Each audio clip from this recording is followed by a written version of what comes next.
आइए आज हम कक्षा 6वीं के अध्याय 5 शुरू करने जा रहे हैं।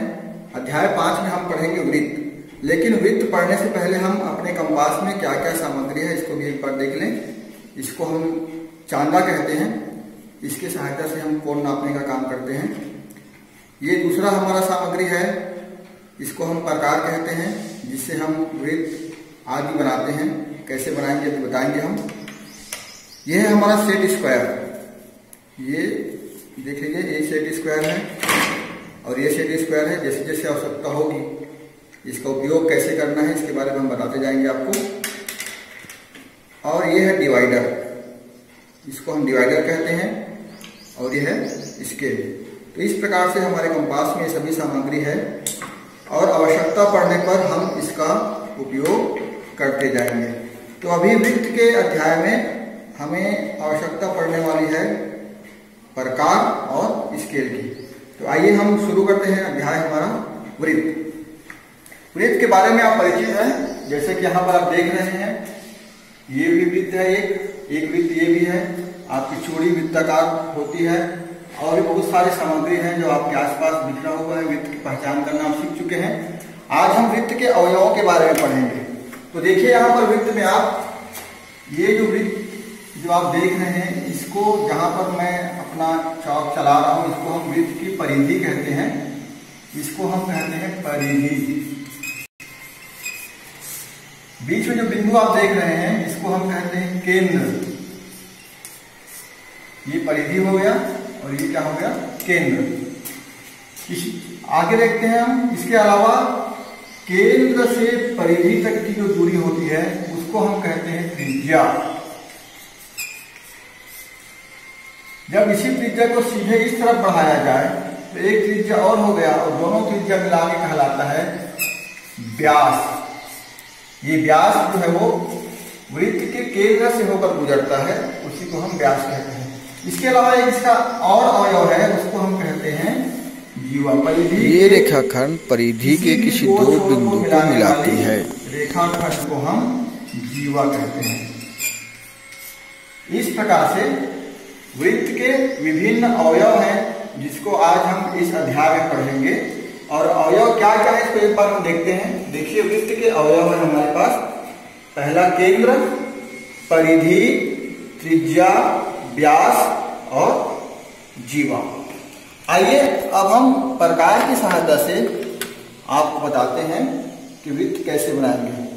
सबसे पहले आप अपने कॉपी में एक बिंदु ले लीजिए जिसे हम केंद्र कहेंगे। केंद्र में प्रकार के नोक वाले हिस्से को आपको रखना है। चलिए रखते हैं। और प्रकार के इस हिस्से को, ऊपरी हिस्से को आप अच्छे से पकड़े रहेंगे। आप ध्यान रखेंगे कि आपका जो नोक वाला हिस्सा अच्छा सा रहे, ये फिसले मत बाद में जब हम वृत्त बनाएंगे तो। और कोई भी नाप का अभी हम वृत्त बना रहे हैं, अभी हम नापते नहीं है। इस प्रकार से हम इसको घुमा लेंगे तो जो आकृति बनेगी उसे हम वृत्त कहेंगे। ये केंद्र है। एक बार फिर से देखते हैं। ये त्रिज्या है। परिधि के किसी और परिधि के किसी दो बिंदु को मिलाने वाली रेखाखंड को जीवा कहते हैं। आगे बढ़ाएं सीधे सीधे यहाँ तक तो इसको हम व्यास कहेंगे। केंद्र, परिधि, जीवा और ये व्यास। और यहाँ से केंद्र से लेकर परिधि तक की दूरी क्या है, त्रिज्या है। इस प्रकार से हम वृत्त के अवयवों के बारे में समझ सकते हैं। आइए हम व्यास और त्रिज्या इसके बीच संबंध देखते हैं। तो देखिए, यहां से यहां तक की दूरी को हम त्रिज्या कहते हैं। इसको हम अंग्रेजी के छोटे आर से दर्शाते हैं, त्रिज्या। और इसको हम सीधा सीधा बढ़ा दें यहां तक तो दो त्रिज्या हो गया। एक त्रिज्या यहां से यहां तक और एक त्रिज्या यहां से यहां तक, 2r बराबर। और इसी को हम यहां से यहां तक की दूरी को जो केंद्र से गुजरे परिधि के एक छोर से दूसरे छोर तक जा, परिधि की एक बिंदु से दूसरे बिंदु तक, उसे हम क्या कहते हैं, व्यास। व्यास को हम दर्शाते हैं अंग्रेजी के बड़े अक्षर आर से। इस प्रकार से त्रिज्या और व्यास के बीच में एक संबंध बन गया। 2 गुना त्रिज्या बराबर व्यास, या 2r बराबर 1 बड़ा आर। तो इस प्रकार से हम त्रिज्या और व्यास के बीच एक संबंध निकाल सकते हैं। तो यहाँ पर आपने देखा कि वृत्त हम किस प्रकार से बनाते हैं, उसके कौन कौन से अवयव हैं और उन अवयवों के बीच में क्या संबंध है। अब इसी को हम दूसरे गतिविधि के माध्यम से समझेंगे।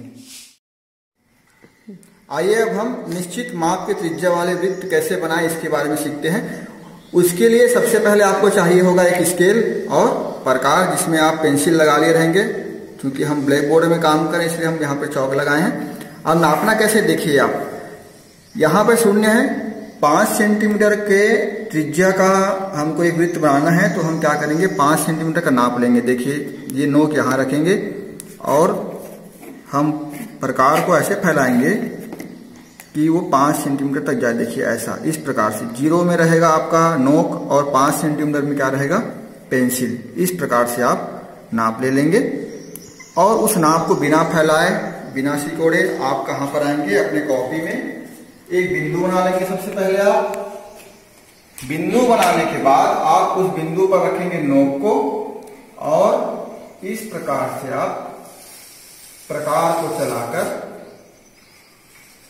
प्रकार की सहायता से आपने एक वृत्त बनाया। इस वृत्त का त्रिज्या कितने सेंटीमीटर का है, 5 सेंटीमीटर का, क्योंकि आप स्केल से नापकर बना रहे हैं। तो एक निश्चित माप के त्रिज्या का वृत्त हमारा बन गया। इसी प्रकार से बाकी सवालों को भी आप बनाएंगे। अब मान लो आपको ये दिया है 8 सेंटीमीटर व्यास, 8 सेंटीमीटर व्यास का एक वृत्त बनाओ, ऐसा दिया है। तब आप कैसे करेंगे, आप जानते हैं ये व्यास जो है त्रिज्या का 2 गुना होता है। तो आप कहीं लिख लेंगे R बराबर 2R। इसलिए आप यहां पर R का मान निकालेंगे तो क्या हो जाएगा, बड़ा R बटे छोटा r, बड़ा R बटे 2 हो जाएगा और R बराबर हो जाएगा, यहाँ पर R का मान रखेंगे 8 और 2 से भाग देंगे तो R बराबर आएगा हमारा 4। R क्या है, त्रिज्या। अब हम 4 सेंटीमीटर का त्रिज्या लेके वृत्त बनाएंगे तो 8 सेंटीमीटर व्यास का हमारा बन जाएगा। चलिए देखते हैं इसको एक बार करके। ये हम यहाँ पर 0 में रखेंगे नोक को। हम 4 सेंटीमीटर का त्रिज्या ले रहे हैं, 8 सेंटीमीटर व्यास वाला हम एक वृत्त बनाने जा रहे हैं। तो देखिए ये 4 सेंटीमीटर लिया हमने। अब यहाँ पर हम एक बिंदु बनाएंगे और ये हम वृत्त बना लेंगे यहाँ पर इस प्रकार से। ये जो वृत्त हमारा बना वो 8 सेंटीमीटर व्यास वाला बना। देखिए यहां से यहां तक 4 है और यहां से यहां भी 4 है। तो ये 4 सेंटीमीटर इधर केंद्र से और 4 सेंटीमीटर इस ओर, ये दोनों मिला के कितना हो गया 8 सेंटीमीटर व्यास, 8 सेंटीमीटर व्यास, या हम 4 सेंटीमीटर त्रिज्या कह सकते हैं। इस प्रकार से आप व्यास को आधा करके त्रिज्या लेंगे और उस त्रिज्या के माप से जो आप वृत्त बनाएंगे वो आपके व्यास के बराबर बनेगा। इस प्रकार से बाकी सवालों को आपको हल करना है।